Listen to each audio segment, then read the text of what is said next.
Alan Gurvey. I am the managing partner of the law firm of Rowan, Gurvey & Wynn, and this is Gurvey's Law.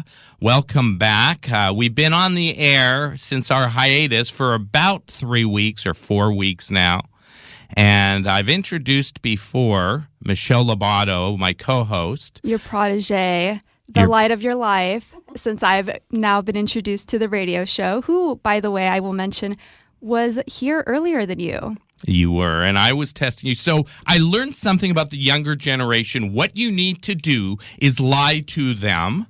You need to tell them. It's called gaslighting. I don't care what it's called. You need to tell them to be at a place at a time that's 10 minutes earlier than they need to be here. And that's what I did to Michelle today, because last time she came about a half an hour, 40 minutes late.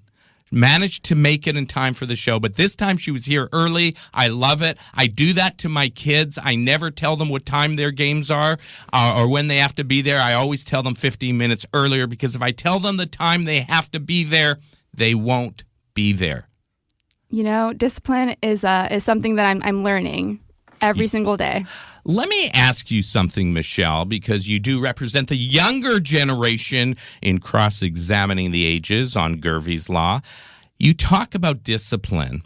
What kind of financial literacy or financial discipline do you have? You know, all of the sound bites on TikTok are something that goes like this. Money comes and goes. You're only young, hot, and in your 20s once. So that's kind of the message that's being put out there. Also, Social Security is going to fall in a couple years. The world's going to end one way or another. So, you know, saving up for retirement is not really a high priority in my generation. Well, I'm going to tell you it should be. And we are going to learn today how it can be, because we have the expert on personal finance and on money matters for the younger generation specifically. We're not talking about me, a guy who's been in the workforce a long time, but we're talking about your generation and younger, middle school, high school, and young adulthood. His name is Jake Cousineau, and he is a financial literacy advocate. He's an educator, a teacher. He's launched personal finance programs at 2 schools very successfully, and he is a best-selling author. His first book, How to Adult Personal Finance for the Real World, has been a smashing success. In fact, I'm interested in always reading reviews from people, not from someone paid to say something about a book. And I came across a couple of reviews of Jake's book, and don't worry, Jake, we're going to talk to you in a minute. But this one was intriguing. This book is amazing. Bought a second copy within 15 minutes of skimming through it. Who does that?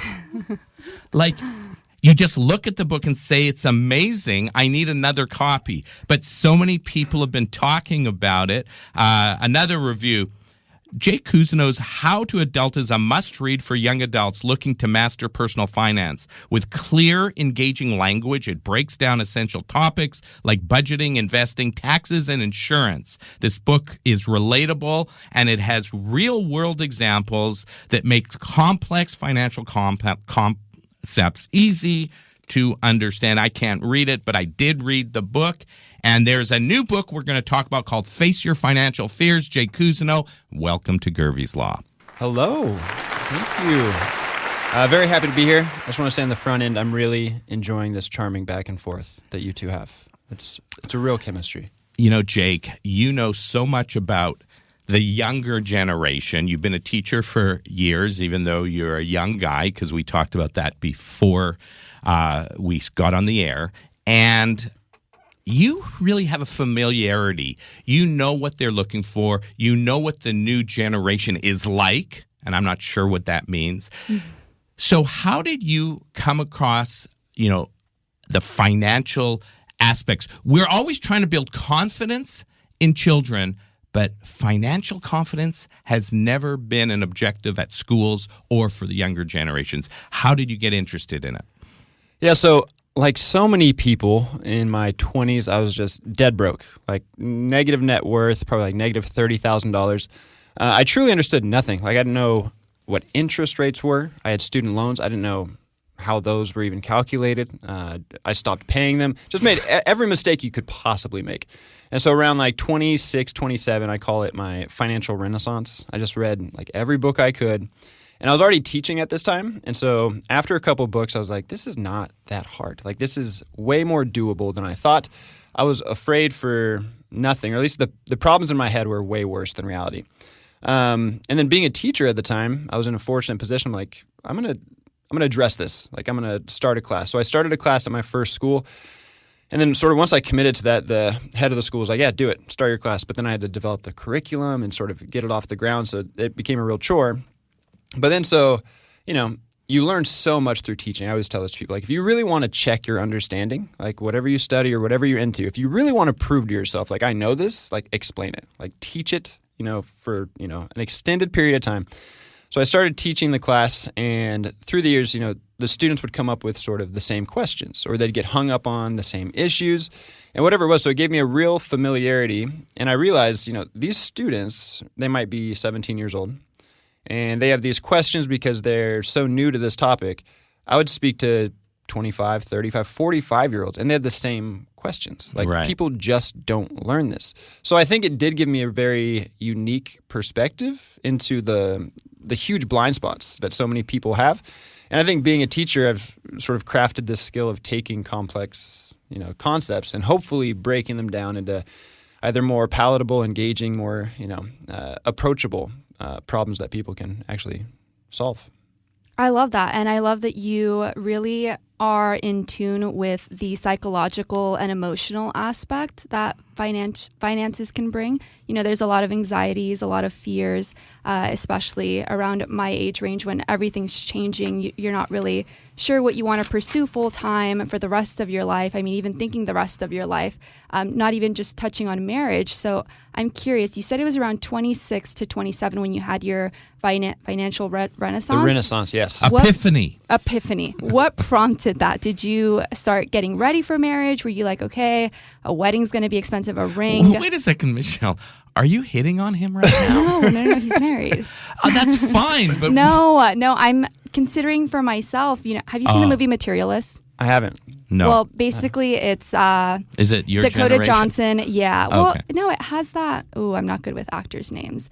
Check out Materialist. It's basically this woman who battles between making a smart financial decision with marrying a wealthy guy, or at the end of the movie, the aspiring actor who's not so wealthy asks her, let's make a bad financial decision together and get married for love.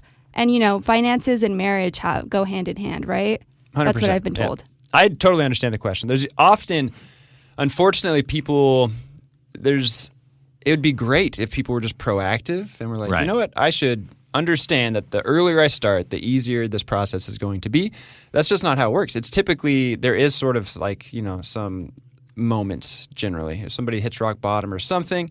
For me, it was more so I was just growing frustrated because I was paying my debts. I had credit card bills, and I had my student loans, I had my auto loan, and I just felt like, I'm throwing so much money at this, but I'm not seeing the actual principal drop. I'd put $500 towards all my debt, but then my debt would only decrease by $250. And I was like, what is happening? So really I just felt robbed. It was more like anger. And really the only thing I just didn't understand at all, was interest rates. And so I just started truly with interest rates. How do interest rates work? And it sounds, everybody's familiar with it, but so few people can actually calculate and determine, okay, how much of a difference is a 7% APR versus a 4% APR? And, depending on your purchase, it's a huge difference. So I really started with that, and I've always been sort of a reader and just sort of, like a tenacious learner, I'd say. So once I started going down that path, and I was like, oh my God, like I've made every mistake possible. So there wasn't one huge event, but everything you mentioned, like buying a house, which I bought last year, getting married, which happened last year, like those things took a long time. And if I didn't start this renaissance earlier, those events would have been so much more stressful. Like I can't, or just frankly impossible. Like I wouldn't have been able to buy my house. Like not a chance. Jake, is that the reason you start your first book, How to Adult, with the interest chapter 1? And the first thing in the book is, hold on, I borrowed $10,000 but have to pay back $15,000. No, this doesn't sound legal. Correct. Yeah. So I open every chapter with, that's a quote from my student. So I just have all these quotes from students, and I teach it I've got my new crop of kids right now, and I go through interest rates, and it's, people typically think of like a budget. They might think of investing, and even when they think of investing, they have like a misinformed view of, like trading options or like getting rich super quick. Right. But nobody really thinks of interest, but interest is the foundation. Whether you are trying to get out of debt or whether you are building wealth, which I call, like playing defense or playing offense, like interest is the driving force behind all of, wealth building. And it's the easiest way with students as well, because like to get them engaged, because you show them, 6% interest on if you're borrowing $700,000 to buy a house, which around LA, like that's common. When they see how much more they actually have to pay, they'll say, wait, I borrow $700,000 and I have to pay back $1.5 million? I'm paying back more in interest. It sort of blows their minds. But then if you could balance the other side, if you show them a compound interest calculator and be like, okay, once you get out of debt, and if you just start investing, let's say $400 per month, and you throw in, 10%, like what the stock market averages, and you show them how quickly they can build wealth, and you say, hey, look, you could put in $120,000, and in 30 years it'll be worth $520,000. You've made $400,000 doing nothing. Then the students are like, okay, I'm in. Like this is interesting now.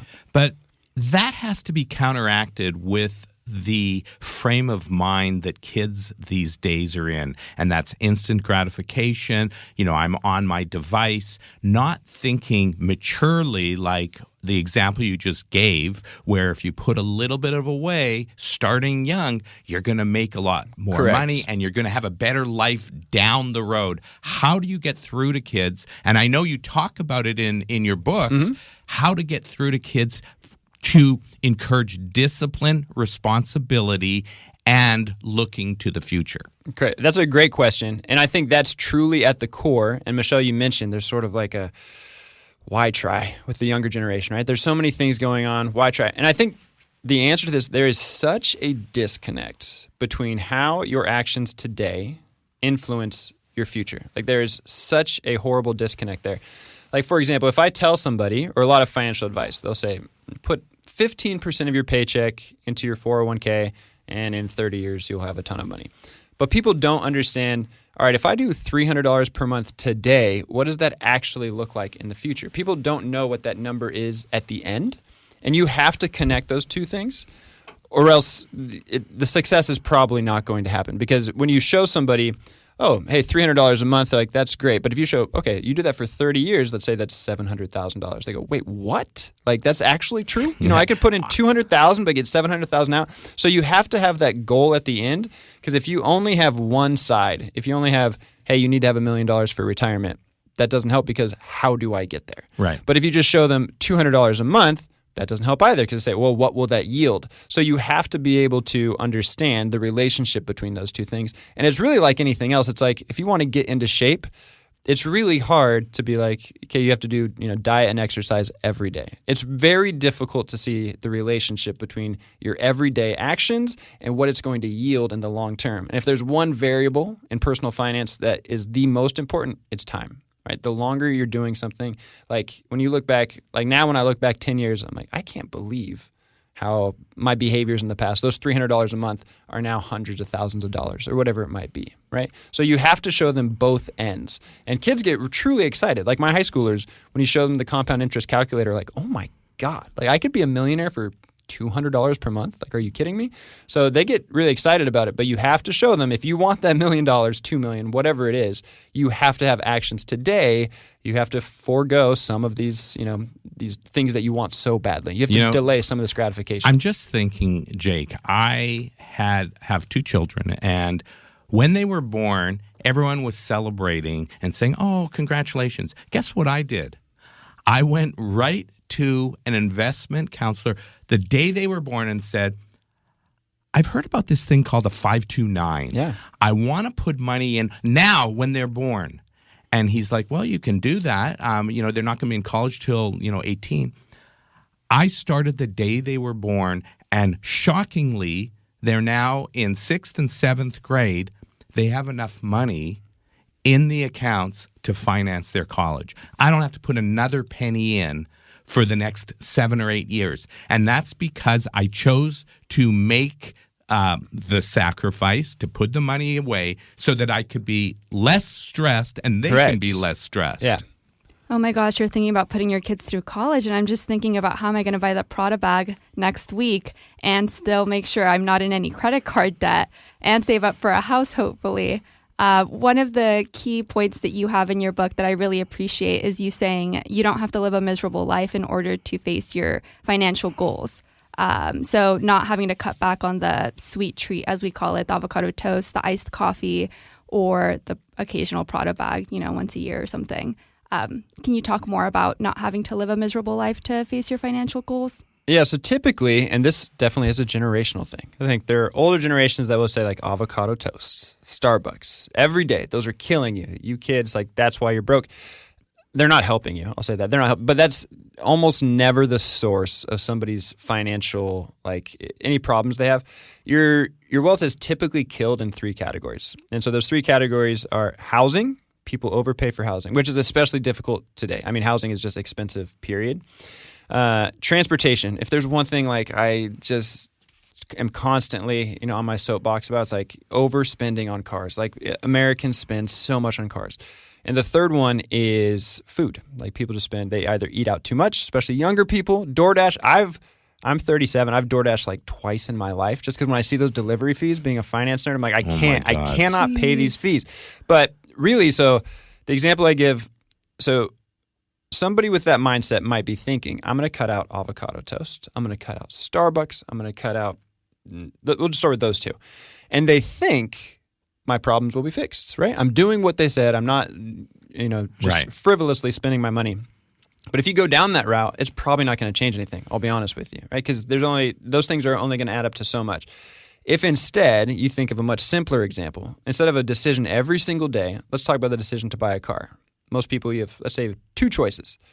You can get a car that costs $800 per month or $300 per month. And so often people will make the more expensive one. But in that scenario, that single decision is going to cost you $500 per month for at least 5 years, right? So that's $6,000 per year, $500 per month, over 5 years. That's a crazy amount of money. And also, if you just buy that $300 car, and you were already committed to spending that $800, right? Because you already considered it, right? So you're willing to spend $800 per month. But if you do the car for $300, now with that extra $500, if you just throw that into your 401k, especially, so Michelle, at your age, if you just made that single choice, that single choice of not getting that more expensive car, you throw that $500 a month into your 401k or just investing, that will be worth, I'm going to guess, $600,000. At least. So you don't have to give up these things. You just have to give up the heavy hitters, right? And you can have, I think the saying is you can have anything you want, you can't have everything you want. Like you have to choose what is important to you. And in those 3 categories, you have to be very smart because if you are overspending in those categories, it's so difficult to make it up. Like if you're overspending on your car, if you cut out Starbucks, you're not going to make it up. Like that's so much money every month. It's such a shift in the way of thinking that the younger generation needs to focus on because they will be impacted later on. So your new book, Face Your Financial Fears, The Simple Guide to Fixing Your Relationship with Money, which is coming out after the success of How to Adult, just came out in October 7th. And now you have this new book that you've decided that you're kind of taking it to the next step. Explain how your new book, Face Your Financial Fears, is moving on from How to Adult. Yeah, so Michelle, you actually touched on it. You said, I enjoy the psychological, emotional side. Like the new book is so much more about the relationship with money. Because after my first book, I meet with people all the time to talk about their budgets, and I talk about some of these anecdotes. So in the new book, I met with my friend. She said, can you help me set up like my IRA? I want to invest in my retirement, but the brokerage accounts are scary. Like, it's scary to get on E-Trade or Fidelity and like go through these steps. It's your money. Like, this is a scary thing. So we set it all up and we get on Zoom and we talk about our weekends. And then I'm like, all right, let's do this. Here we go. And I thought she'd be excited. And then she starts crying. She just breaks down in tears. And this is not, I've had so many people do this because they've been putting off these money concerns if they're in their 30s, 40s, 50s. And this is not an age thing. This is, this transcends age. Anybody can fall victim to this. But it's so stressful. Money is so stressful. And so meeting with all these people, they're just not enough. I didn't see any book out there that truly understands how scary money is. There's like the divide in this country between the financially literate and the financially illiterate is so vast. It is so vast.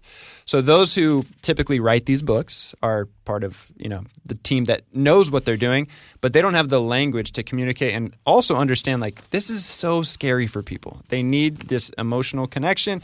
They need some support, and they do not need to be spoken down to. So a lot of it, the book's divided into two parts. The first half is sort of these myths that we have about money, right? So like these misunderstandings that we have and just how brutal debt is against you, like interest rates in general. So the first half is dispelling all these myths. It's really like sort of fixing your relationship with money. Like success is closer than you think.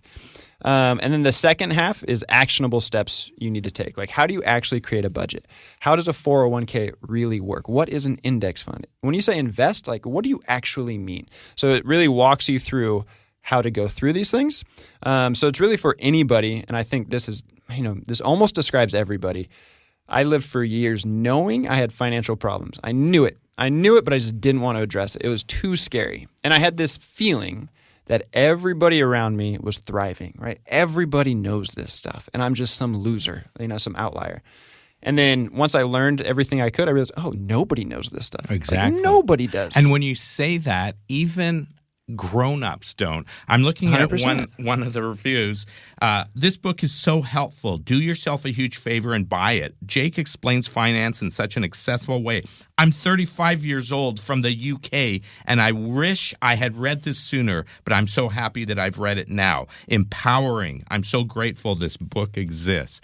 35-year-old, missed out, but not too embarrassed to say I can learn something from the book. You need that humility. You don't have to be, 12-year-old like my son Hudson, and I talked to you, Jake, about this, that, he's interested in investing. I want to help him along. He read your book, and now we're setting up a little account for him to learn about investing, and he's so excited about it. It gives him some focus. It gives him something to look forward to try and make some money. Correct, yeah. So I think the second book is, so the first one is more for people, it's a proactive approach. Hopefully for younger people who haven't made mistakes yet. This new one's for people in their 20s, 30s, 40s, 50s who know I've got this problem. And I can almost guarantee whatever problems you have in your head. So if, Michelle, you said like, maybe I've made some mistakes before. Whatever your situation is, it's not as bad as you think it is. Yeah, the first step to solving a problem is acknowledging that you have one, 100%, right? 100%. Yeah. So I like that you explain it too in simple enough terms because you're right. It seems like this big, mysterious, unknown thing that people are afraid of. Exactly. And you really break it down into written word, which is the best way that I learn. I know a lot of people learn that way. And people should not be embarrassed to buy the book. No, that's the huge part of it. Absolutely, yeah. You should not be embarrassed about this. Like, everybody is in the same boat. Like, you mentioned sort of, I talk about in my book, like addiction. Like, I had problems with alcohol, and it was the exact same process. I'm like, God, I am a loser. Like, there's something wrong with me. And then I finally admitted it. And once you admit it, oh my God, it got so much. Like, I admit it, and I realized, oh man, I'm not alone. A lot of people have this exact same problem, and finance is the same. Once I admitted it, I'm like, all right, now I have to address it. I can't hide it anymore. But people are afraid to talk about money, and this is a starter. So what's the best where's the best place? I mean, I know it's everywhere, Amazon, but how can people order Face Your Financial Fears, the simple guide to fixing your relationship with money? What's the easiest way? I mean, the easiest way, it's really up to you. So you can buy it on Amazon. It's at Barnes & Noble. It's in a lot of stores. You can go to my website. It's htapersonalfinance.com. And so at HTA... Say that again. HTA personalfinance.com. So from that website, you can get either of my books, and it can give you a link to many places that carry the new book as well. And do you do any personal counseling for people? Is there an email they can get you at? Or Oh, yeah. I hope you know I'm just sending you my income and my spending every month. Yeah, so I got your email while we were talking. It's received. So on that site, same thing. I do, because I don't ever, I'm not an investor. I don't give you investing advice. Right. I don't want to do that. I want to teach you how to do these things. I want to give you the information, again, because it's not as difficult as you think. You are intimidated by it, but it's not as scary as you think. But yeah, I certainly do lessons. I have videos where I break down things like, what's an IRA? What's the difference between Roth and traditional? Yeah. What's an index fund? So I have videos for people who like to learn, visually, and all of that, again, at HTA Personal Finance. Yeah, that's so important, the teaching aspect, because there are so many people out there trying to make a buck off investments and everything, but teach the younger folks how to manage money, and they're going to take off. Jake Cousineau, thank you so much for coming on Gurvey's Law. We really appreciate it. It's been a real great experience for Michelle. Yes, of course. Thank you. Well, absolutely. Thank you for having me. This was a great time. I appreciate it.